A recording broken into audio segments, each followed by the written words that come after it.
The Great Hall of the Galactic Council was the largest room in the known galaxy. It was shaped like a giant bowl, with thousands of seats curving up the walls. 143 different alien species sat in those seats. Some had 4 arms. Some had no arms at all. Some breathed water.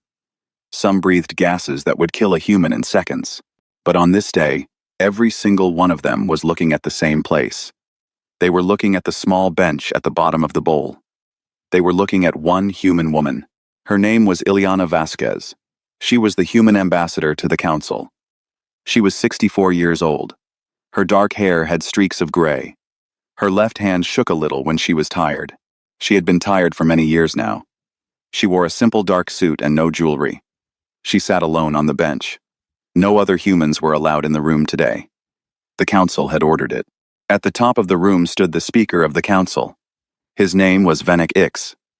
He belonged to the oldest species in the galaxy, a tall, thin people called the Shothari. They lived for 900 years. They never raised their voices. They never showed strong feelings. Venick Ix was over 600 years old. He had seen many things, but today, he was about to do something his species had not done in 12,000 years. He was about to declare a war. Venick Ix lifted a thin paper in his long blue fingers. The room became quiet. Even the breathing tubes of the gas-breathing aliens seemed to slow down. He began to read. His voice was soft, but every speaker in the Great Hall carried it to every ear. He spoke of crimes. He said the humans had built secret weapons. He said the humans had made their soldiers stronger, using forbidden science. He said the humans had built 3 large bases far past their borders, in dark places where no council ship could see. He said the humans had broken many treaties. He said the humans were a danger to the peace of the galaxy. Then he spoke the words that no species had heard for many lifetimes. He said the council was now at war with the human confederacy of Sol. He said the war would not end until humanity was reduced to a state before space travel. He gave the humans 1 cycle, which was about 1 Earth year, to lose all their ships, all their stations, and all their advanced tools. If they did not agree, the council fleets would do it for them. The room waited. Every eye looked down at Ileana. The council had done this many times before. They had declared softer punishments on other young species. Every time, the species had begged. Every time, they had cried. Every time, they had asked for mercy. The council expected the human ambassador to do the same. Ileana sat very still. She looked at the paper in front of her.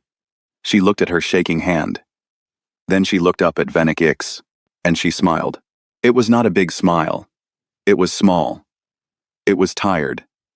It looked almost grateful, like a person who had been holding a heavy bag for a long, long time, and was finally allowed to put it down. At last, she said. Her voice was soft, but the speakers carried it to every corner of the bowl. She stood up. She gathered her papers neatly. She tucked them under her arm. She bowed to the council in the exact way the rules said she must. Not too deep, and not too shallow. Then she turned and walked out of the Great Hall. Her footsteps were the only sound. The doors at the back of the room slid open. They slid shut behind her. The room stayed quiet for a long time. On the second seat of the third ring, a Threx admiral named Sir Veckel watched the doors close. He had 4 eyes, and all 4 were narrow. He had served in the council fleet for 80 years. He had read every report on humans that the council had ever made. He had argued against this war for many months. He believed the humans were not as weak as they pretended to be. He had been told he was being foolish. Now he watched the empty bench. He watched the closed doors. He thought of the small smile on the human woman's face, and for the first time in his long life, he felt a cold feeling in his chest. The feeling had no name in his language. Far above the chamber, on the orbital platform that held the Great Hall, Ileana stepped into a small human shuttle. The pilot was a young woman in a plain gray uniform. She did not greet the ambassador. She did not need to.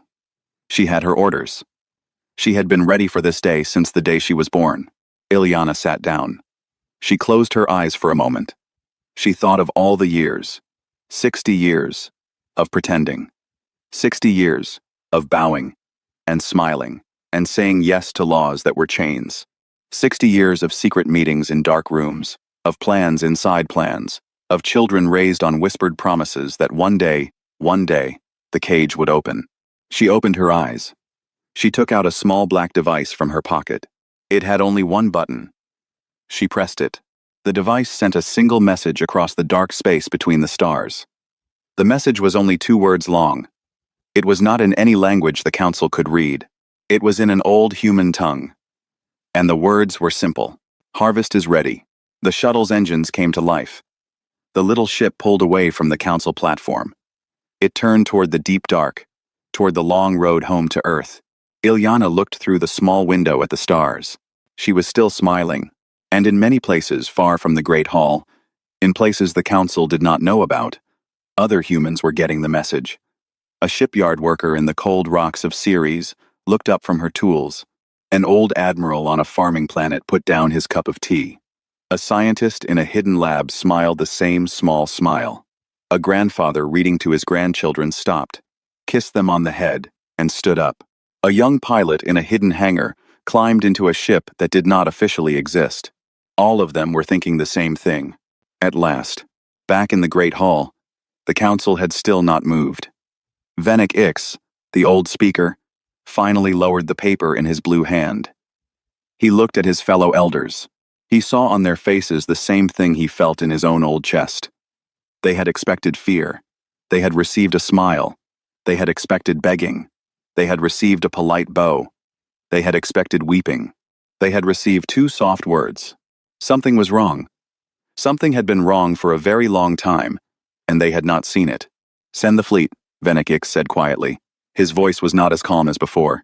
Send it now. The plan must not wait. On the high seats of the chamber, the elder Shothari nodded. The order went out.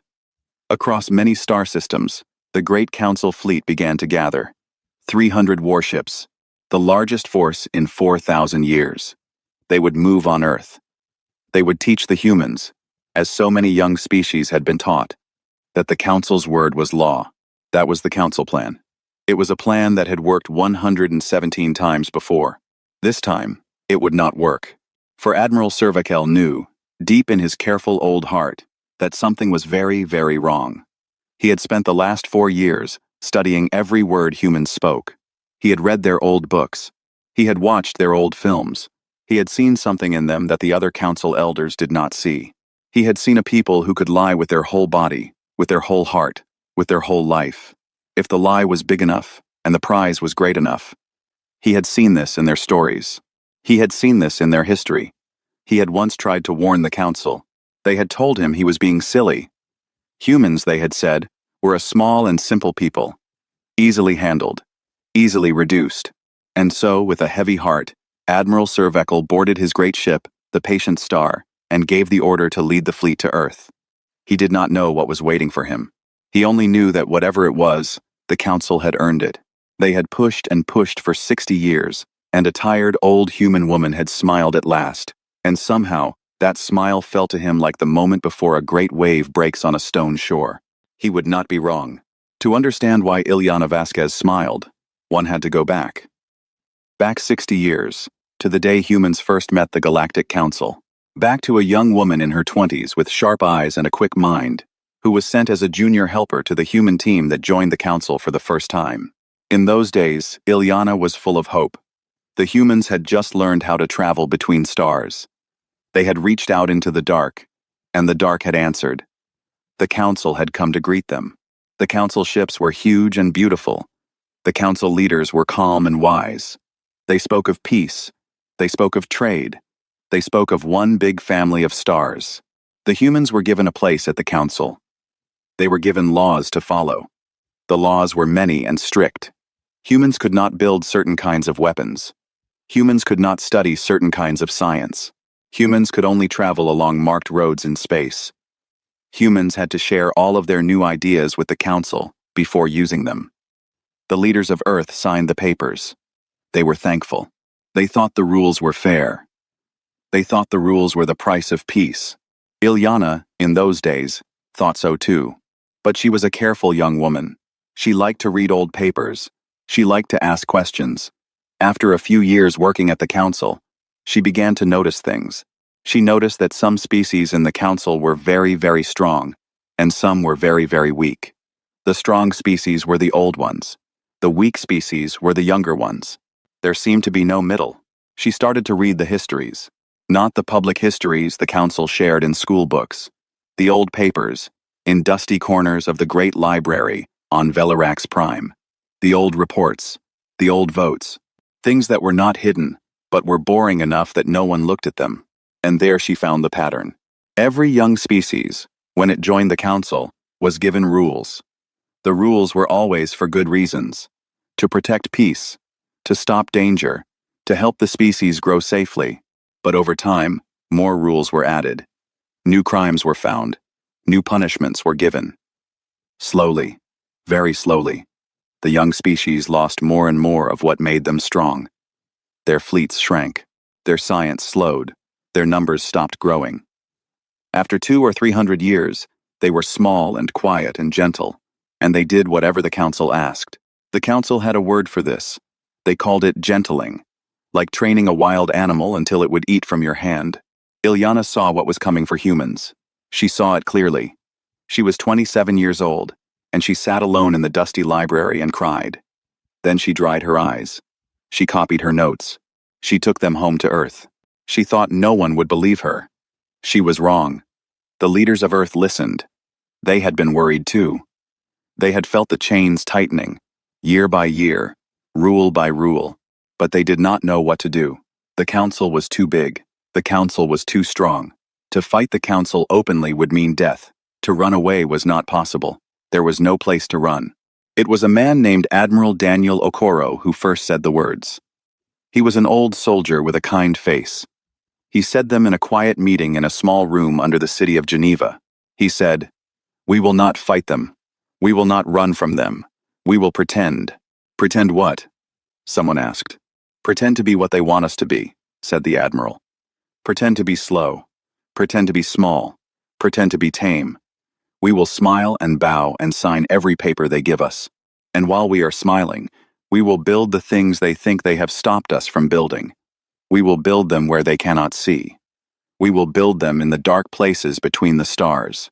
We will build them for so long and so well that when the day comes, when they finally drop the mask and show us the chain, we will be ready." There was a long silence in the small room. Then the leaders of Earth, one by one, agreed. This was the start. This was the day the great pretending began. It was 60 years before Venick Ix would stand in the Great Hall and read his paper. 60 years was a long time. But for what humanity planned to do, 60 years was barely enough. The plan was simple, but it needed many people. It needed honest faces and silent hearts. It needed scientists who would publish slow, weak papers in front of the council and do their real work in hidden labs. It needed builders who would build pretty empty stations for the council to inspect, and real fortresses where no one was looking. It needed soldiers who would train in old uniforms with old rifles, and then, in private hours, train with weapons the council had never imagined. It needed parents who would teach their children two histories, the public one and the true one, and trust those children to keep the secret. And it needed leaders, diplomats who could go to the council year after year and lie with a smile and never break. Ilyana Vasquez was the youngest of those leaders. Many things were done in those 60 years. The humans built two civilizations on top of each other. The visible one looked exactly the way the council wanted. Slow ships, old factories, friendly farming worlds, polite ambassadors who always agreed. The hidden one was different. It lived in hollowed-out asteroids, in fake debris fields, in the deep cold around dead stars. It built ships of strange shapes. It studied things the council had banned thousands of years ago. It made weapons no council mind had ever dreamed of. There was a key idea in the hidden program. The humans had been cut off from the council's shared science. So the humans had to invent new science of their own, without committees, without rules, without the safe and slow path the council loved. The hidden human scientists worked like the wild inventors of old Earth, the ones who built airplanes in barns and rockets in deserts. They tried things that should not work. Sometimes they died. Sometimes they made wonders. Most of all, they made weapons. But not the kind the council was watching for. Not bigger guns, Not faster missiles. Different things. Things that broke the rules of how war was supposed to be fought. Things designed for one job, and one job only. To break a fleet that had ruled the galaxy for 12,000 years. All through this time, Ilyana climbed the ranks. She married Daniel Okoro's son. She had 2 children. She lost her husband to an accident in space. She kept working. She became the chief diplomat. She became the ambassador. She bowed and smiled at every council session. She signed every new rule. She apologized for every false crime. She let them think she was weak. She let them think humanity was almost broken. And every night, in her small room in the embassy, she wrote in a private journal, page after page, year after year. The same wish, in different words. Let them say it. Let them finally say it out loud. Let them declare the war they have been hiding under their treaties. Let them drop the mask first. Let them give us the right. For 60 years, she waited. For 60 years, she smiled and bowed and lied. For 60 years, she watched her children grow up in a world that was a stage play, and her grandchildren after them. On the day Venik Ix stood up and read his paper, Ilyana was a tired old woman. Her hands shook. Her hair was gray. She had carried the weight for so long. And then, finally, the council had said it. They had said the word, war. That was why she smiled. Not because she wanted blood. Not because she hated them. But because the long pretending was over. Because the cage had at last opened its own door. Because now, after 60 years of darkness and lies, humanity was free to be honest. And humanity was about to be honest in a way the council would never forget. The 2 words moved across human space faster than any council scout could follow. Harvest is ready. They moved through hidden channels, through coded songs played on civilian radios, through patterns of lights on innocent-looking buildings. Within 1 hour, every important human knew the war had started. There was no panic. There was no rush. The plans had been ready for 2 generations. People simply began to do what they had practiced. On the green farm worlds where council inspectors often visited, families packed small bags. They walked to barns and warehouses and old factory buildings. They stepped through doors that did not look like doors. The doors led to tunnels. The tunnels led to deep underground stations. The stations had ships waiting. The ships took them to safe places no council map had ever recorded. Behind them, the farms still ran. Robots tended the crops. Speakers played the sounds of human voices. From space, every council inspector would see a happy, quiet farm world, just as they always had. On the visible factory worlds, the same thing happened. Workers smiled at the morning shift bell, then walked through hidden doors and disappeared. Their machines kept running. Their machines had been running themselves for years. The council had never noticed. On the orbital ports, the polite human freight ships kept coming and going. But now, inside their cargo holds, things were different. Where there had been crates of grain, there were now soldiers in light gray armor, holding weapons of strange design. Where there had been water tanks, there were now small, fast attack ships, ready to be dropped into space at the right moment. The council saw none of this. The council saw exactly what humans had taught them to see for 60 years. A peaceful, slow people, living quietly on a few small worlds. Ilyana's shuttle reached Earth 3 days after she left the Great Hall. She did not go to a city. She did not give a speech. She went to a small house on the coast of West Africa, where she had been born. Her older sister still lived there. Her sister gave her tea.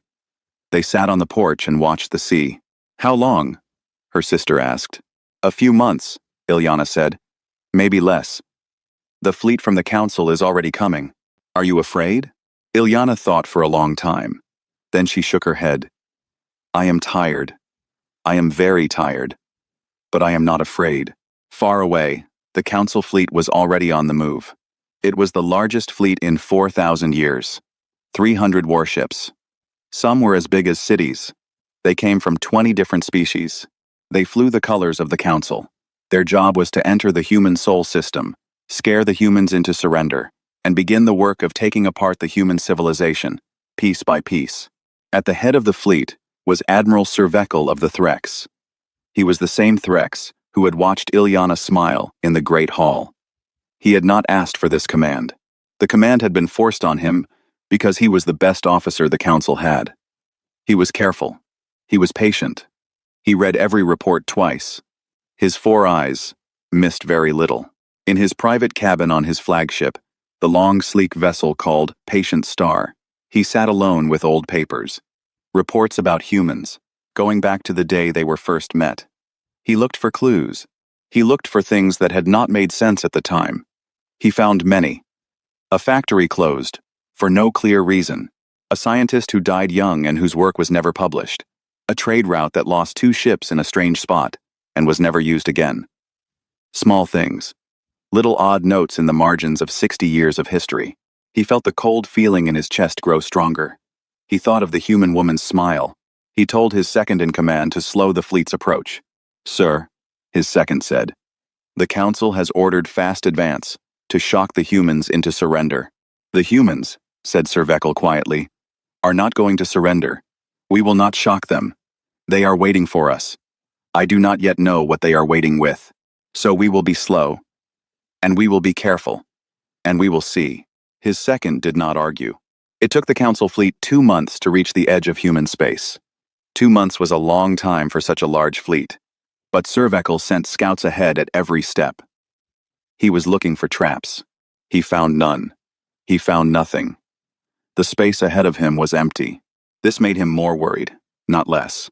On the day the fleet reached the heliopause, the cold edge where the wind of the human sun met the wind between the stars, Sir Veckel stood on the great window of his bridge. Around him, his ship spread in careful patterns. Ahead of him, the Sol system glowed quietly. 300 warships waited for his order to advance. He gave it. The fleet moved in. They expected to see ships, defense platforms, mines, anything. They saw nothing. The orbits where human stations should have been were empty. The bright bands of human industry around the inner planets were dark. The radio calls from human cities still came through, normal and calm, as if nothing was wrong. But the human warships, the ones the council knew about, were not where they should be. They were not anywhere. "Where are their ships?" the second-in-command asked, his voice tight. "Not here," said Sir Veckel. "That is impossible.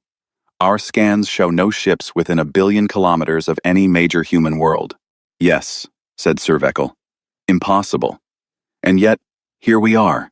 He ordered his fleet into a tight defensive shape. He ordered every scanner turned to full power. He ordered every gunner to stand ready. He waited. For 3 hours, nothing happened. The council fleet drifted toward the inner system. The lights of Earth and Mars and the moons of the gas giants twinkled in the distance. It was beautiful. It was wrong. Then his communication officer turned, with his eyes very wide. "Sir," he said, "a single small ship is approaching from behind Jupiter. It is not armed. It is sending a clear signal." "On screen," said Sir Veckel. The screen lit up. There was Ileana Vasquez. She was sitting in a simple cabin, in a chair like any other. She wore the same dark suit she had worn in the Great Hall. She looked tired and kind. She raised a hand in a calm, friendly wave. "Hello, Admiral," she said. "Thank you for coming so far. I would like to ask you, with great respect, to please turn around. Take your fleet home. There is still time. After this hour, there will not be time." Sir Veckel's 4 eyes narrowed. "Ambassador," he said carefully, "you know I cannot do that. I have my orders." "I know," Ileana said. Her smile was small and sad. "I had to ask." "Ambassador," he said, "where are your ships?" She looked at him. Her dark eyes held his. For a moment, he thought he saw something very old in them. Not anger, not hate. Sorrow. "Everywhere," she said. Then the screen went dark, and the lights of Sol began to change. At first, Sir Veckel did not understand what he was seeing. The space around his fleet, which had been quiet and empty just a moment ago, was now full of small lights, not stars. The lights were too close, too bright, too many. They moved in patterns. They blinked in patterns. They were everywhere. His scanner officer turned slowly. His face was the color of cold water. "Sir," the officer said, "there are ships. Many, many ships. They have been here all along. We did not see them. Our scanners did not see them. They were hidden in some way our science cannot read. How many? Said Cervical. The officer looked at his screen. He swallowed. He did not want to say the number. How many?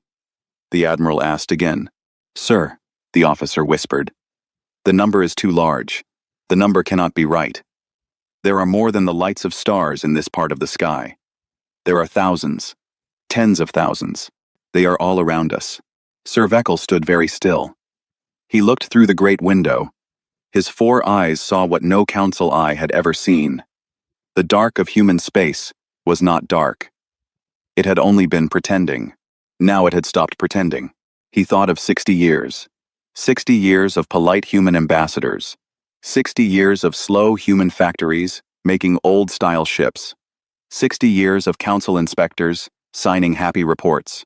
He thought of the small things humans had always asked for, and how they had always been a little less than what the rules allowed. So polite, so humble, so careful. And in those 60 years, while the council watched the front door, the humans had built all of this in the back garden. He felt no anger. He felt almost a kind of respect. He had warned his people. He had been right. It did not matter now. Sir, the officer said. Shall I order weapons free? Cervical did not answer at once. He watched the lights move. They were not yet attacking. They were waiting. He understood, in a slow, cold way, that they were giving him a moment. To think. To choose. To see. He thought of Ileana Vasquez. Her tired smile. Her sad eyes. Everywhere, she had said. He understood her now. He understood her completely. Hold weapons, he said quietly. Sir, hold them, said the admiral. They are about to teach us what they have learned. We will learn what we can. The fight, if there is one, will not last long. He turned from the window. He sat down in his command chair. He folded his hands. He waited. He had served the council for 80 years. He had been a careful officer. He had read every report. He had begged his people not to push the humans this far. None of that mattered now. He could only sit and watch the moment that history would remember as the end of one age and the start of another. Across the deep dark, Ileana Vasquez sat in her own small ship. She watched the same lights through her own small window. Her hand had stopped shaking. Her face was very calm. She thought of her grandfather, who had been a young man on the day the humans first met the council. She thought of her grandchildren, who had grown up in the great pretending. She thought of all the people, on all the worlds, who had carried the heavy bag with her for 60 years. It is time, she said softly, to no one but herself. And she gave the next order. It started with the council ships at the edges. The smaller patrol vessels at the back of Cervical's fleet went silent first. Not destroyed, not exploded. Just silent. Their engines stopped. Their lights went dark. Their crews could not understand why. Every system they tried gave the same answer. Power was there. Fuel was there. The orders had been given. But the ship would not respond. It was as if the ships had simply decided to rest. Cervical watched the silence spread through his fleet like a slow wave. 10 ships, 20, 30. He shouted orders. He demanded answers. His engineers had none. They had never seen anything like it. The ships were not damaged. The crews were not hurt. The ships were just stopped. Then, far across the empty space, his scanners began to show new things. The space around the council fleet was no longer empty. It had never been empty. It had only seemed empty. Now, all around them, in every direction, ships began to appear. Not in flashes of arrival, not in jumps from far away. They were already there. They had been there the whole time. The humans had hidden them with science the council did not understand. The human ships were not built like council ships. Council ships were beautiful, smooth, and shaped like sea creatures. Human ships were sharp and strange. Some looked like long needles. Some looked like flat plates. Some looked like nothing at all, like a part of space had been folded into a shape. There were thousands of them. Cervical did not panic. He had not panicked once in his 80 years. But he understood, in that moment, that he had brought his fleet into a death. He gave the order to fight. The battle that followed was not really a battle. It was a teaching. The humans did not destroy ships. They turned them off. They opened airlocks they could not have opened, and let crews step out into rescue tubes. They reached into engines and made them sleep. They reached into shields and made them fall. Ship after ship of the Council fleet went dark, with every soul still alive inside. Some Council ships fired back. Their weapons hit human ships and did nothing. The bolts of light passed through them like through smoke. Some weapons found targets and exploded, but the human ships had no skin in those places, only fields of energy that bent and let the bolts pass. Sir Veckel watched his fleet die without dying. He thought of his enemies, hiding in the deep dark for 60 years, building these things in silence. He thought of the human ambassador's tired smile. His own ship, the Patient Star, was still untouched. He understood why. Ilyana wanted him to see. After 3 hours, it was over. 300 Council warships floated, dark and quiet. Their crews were safe. Their guns were cold. Most of them had never even gotten a clean shot. The largest fleet in 4,000 years was now a field of sleeping metal. Then a single human ship slid up next to the Patient Star. A docking tube reached out. A woman in a gray uniform walked aboard. She was not Ilyana. She was a captain named Mei Tanaka. She was polite. She bowed in the Threx way, which surprised the Admiral very much. "Admiral," she said in his own language, "on behalf of the human people, I ask for your surrender. Your crews will not be harmed. Your ships will be returned. In time. We have no wish to keep them. We have no wish to keep anything that is yours." Sir Veckel looked at her for a long moment. Then he gave his sword, the symbol of his command, into her hands. "What will you do now?" he asked. "We will end the cage," she said simply. While the Council waited in shock for news of its great fleet, news that did not come, the humans moved. They moved fast. They moved everywhere. There were many things in Council space that humans had been planning to break for 60 years. The Council kept records of all the rules placed on every species. Those records were stored in great archive moons, deep in old core systems. Human ships went to those moons. They did not destroy the records. They copied them. Then they wiped them. Across the galaxy, the chains began to fall. The Council had small enforcement stations near the worlds of every gentled species. These stations watched for forbidden science, for forbidden weapons, for population growth past Council limits. They reported everything to the Council. They could destroy a city if a forbidden ship was built there. Human ships went to these stations, one by one. They turned off their guns. They opened their hatches. They sent the workers home. At each station, the humans broadcast a short message in many languages. "Your watcher is gone. Your rules are over. We will not replace them. We will not stay. Build what you wish to build. Become who you wish to become. We are not your masters." On a small green world called Keth, far from the human core, a young engineer named Tuan Sai watched her sky change. The Council enforcement station that had hung over her people for 400 years went dark. A single human destroyer flew past it like a needle through cloth. The destroyer sent the message in 70 languages. Then it flew on. Tuan Sai stood on a hillside near her home, looking up. The Cathari were a small people with soft fur and large, gentle eyes. 400 years ago, the Council had voted that the Cathari could not have nuclear power. The Council had said the Cathari were not ready. The Cathari had begged for it. The Cathari had prayed for it. The Cathari had been told no, no, and again no, for 400 years. Tuan Sai watched the human ship vanish into the dark. She did not understand all of what had happened, but she knew her sky had changed. She put her hands over her face. She wept. She did not entirely know why. Around the galaxy, hundreds of young species had moments like this. Some celebrated, some panicked, some did not believe what was happening. A few, fearing the new power of the humans, ran into the arms of the dying Council and begged for help.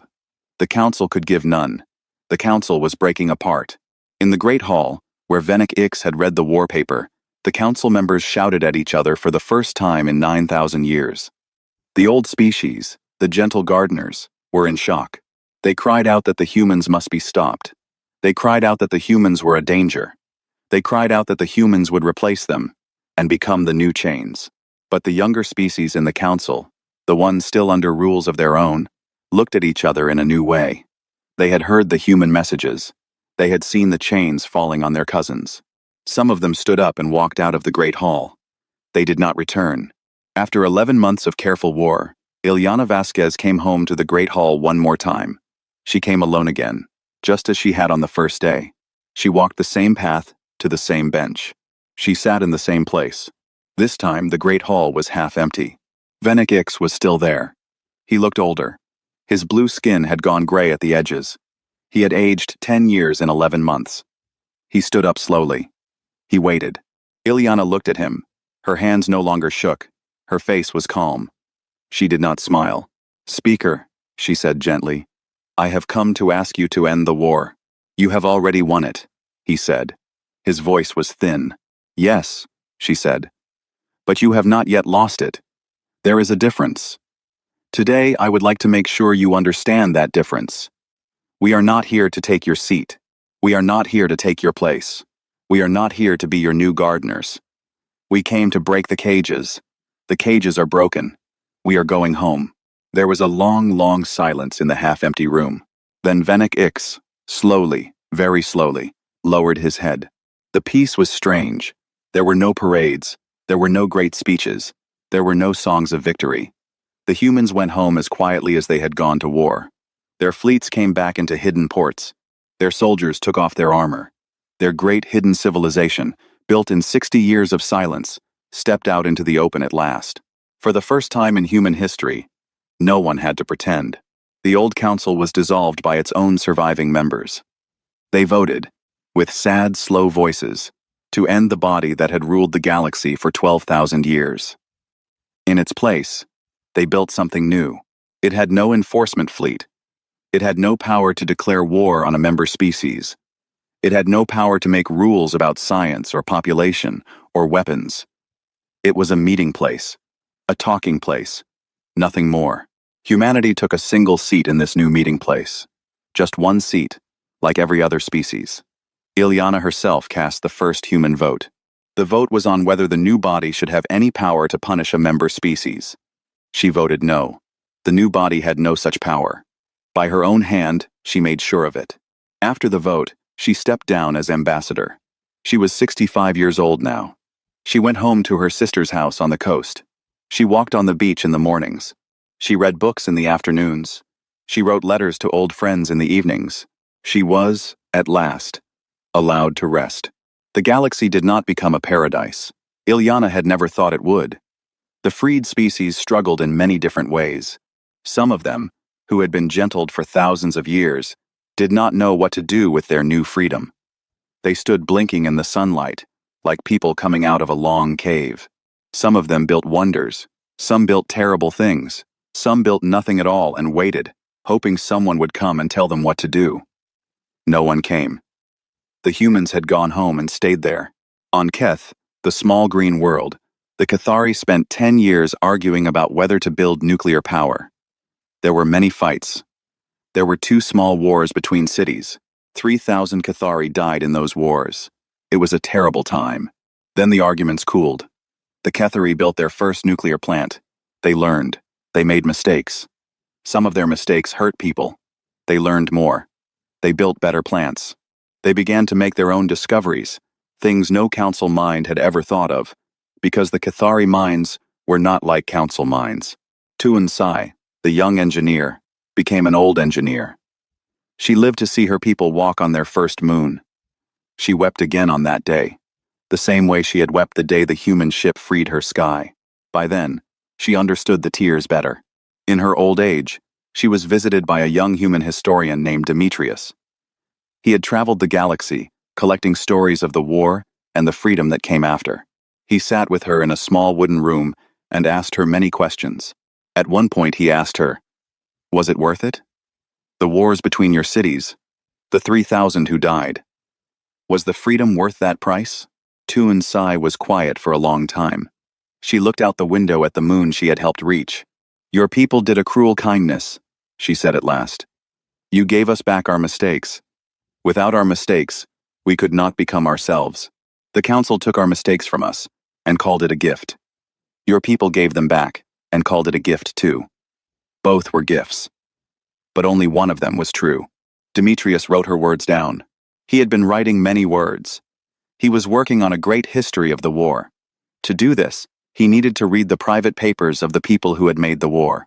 The hardest papers to read were Ilyana Vasquez's own journals. She had kept them for 50 years. She had given them to the historians on the day she retired. Most of the journals were full of small things. Meetings, names, notes about food and weather, worries about her children. Long stretches were boring on purpose. She had been a careful woman, but on one page, dated the night before the day of the war, Demetrius found a short entry. There was nothing else on the page, only one line, written in her plain, neat hand. They finally said it out loud. Now we are allowed to act. He read it many times. He understood, slowly, what it had cost her. 60 years of waiting. 60 years of bowing to a power she hated. 60 years of being called weak and accepting it with a smile, while the cage closed slowly around her people. And then one moment, in a great hall, when the cage finally became a chain, and the chain finally became a sword, and the sword had to be drawn. That was when she had smiled. Demetrius wrote in his book that Ilyana Vasquez had not smiled because she wanted war. She had smiled because the long waiting was over. Because the lie was over. Because, finally, her people were allowed to be themselves in the open. Many years passed. Ilyana lived to be 90. She died in her sister's house, on the coast where she had been born. Her funeral was small. She had asked for it to be small, but on the day she died, on 1,000 worlds across the galaxy, lights were lit in her memory. Not because she had been a hero of war, but because she had been a hero of patience, a hero of holding still, a hero of carrying the weight, alone, for 60 years, so that one day her people, and many other peoples, could put it down. Many centuries after her death, a new kind of light appeared in a far corner of the galaxy. A new species had built its first starship. They were called the Olin. They were a small, careful people, with 3 eyes and a love of music. They were afraid. They had heard old stories. They had heard that older species would come and tell them what they could and could not do. They built defenses. They built warning systems. They watched the sky. One day, the sky did bring a ship. It was a small human ship. It had no weapons. It had one pilot, a young woman with a kind face. She landed in their main city. She came out alone, with her hands open. She greeted the Olin leaders in the Olin language, which she had taken 6 years to learn. She did not give them rules. She did not offer to lead them. She did not offer to protect them. She told them she had come, alone, to be their neighbor. She asked if she could share a meal with them. She asked them to tell her about their music. The Olin gave her food. They played her their music. She listened. She wept. Just a little, because the music was beautiful and strange. Then she thanked them and went away, and left them alone to decide what kind of star people they wished to be. On the wall of her small ship, the human pilot kept a framed line of words. The words were old, by then. They had been said by a tired woman, 60 years a liar, who had once smiled when a council declared war on her people. The galaxy does not need gardeners. It needs neighbors. That had been Ilyana Vasquez's last gift, and her greatest. Not the war, won so cleanly, not the freedom, given so widely, but the simple, hard, human idea that lay underneath all of it. That free people did not need to be ruled. That they only needed to be left alone, and listened to, and joined as friends, and trusted with their own mistakes. In the dark between the stars, where the long, quiet hum of human ships still moved, that idea spread, slowly and patiently, the way good ideas spread. Not because anyone forced it, not because anyone declared it, but because, at last, no one was stopping it. And somewhere, in the deep places of memory, a woman with gray hair and a tired face still smiled her small, tired smile.